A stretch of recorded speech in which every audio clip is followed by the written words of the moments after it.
నరసరావుపేట పురపాలక సంఘ 100 వసంతాల వేడుకలు. నరసరావుపేట అభివృద్ధి ప్రదాత, నియోజకవర్గంలో ప్రతి అభివృద్ధిలో కనిపించే వినిపించే పేరు డాక్టర్ కోడెల. కోటప్పకొండ అభివృద్ధి, టౌన్ హాల్ నిర్మాణం, శతమానం భవతి అన్న విధంగా స్టేడియం నిర్మాణంలోను ఫ్లైఓవర్, సిమెంట్ రోడ్లు, స్ట్రీట్ లైట్లు మరియు ప్రతి ఇంటికి మంచినీరు, ప్రతి మనస్సులు డాక్టర్ గారు అనిపించుకున్న అపర భగీరథుడు మన కోడెల గారు. ఎన్నో కాలనీలు నిర్మించిన పేదల పాలిట పెన్నిధి మన డాక్టర్ కోడెల గారు. నరసరావుపేట అభివృద్ధి పథంలో ప్రతి విషయంలోనూ కోడెలకు ముందు, కోడెలకు తర్వాత అని పోల్చుకునే విధంగా నడుం బిగించి నిలిచిన నాయకుడు. అన్న నందమూరి తారకరాముని మానస పుత్రుడు.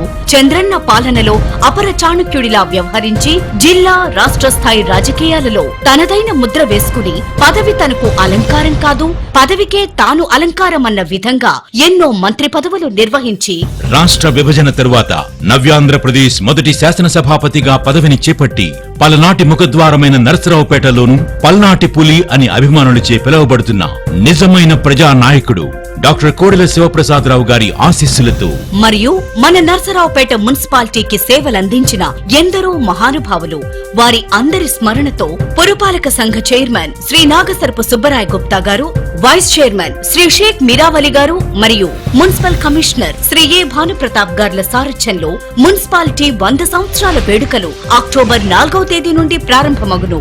ఇందులో భాగంగా ఆచార్య నాగార్జున యూనివర్సిటీ అంతర్ కళాశాలల వాలీబాల్ టోర్నమెంట్ అక్టోబర్ 4, 5, 6 తేదీలలో శ్రీ కోడెల శివప్రసాదరావు క్రీడా ప్రాంగణం నందు ఉదయం 9 గంటల నుండి రాత్రి 9 గంటల వరకు జరుగును. విద్యార్థులు, పట్టణ ప్రజలందరూ ఈ కార్యక్రమంలో పాల్గొని 100 వసంతాల వేడుకలను జయప్రదం చేయవలసిందిగా కోరుతున్నాం. ఇట్లు నరసరావుపేట పురపాలక సంఘ శతాబ్ది ఉత్సవాల కమిటీ.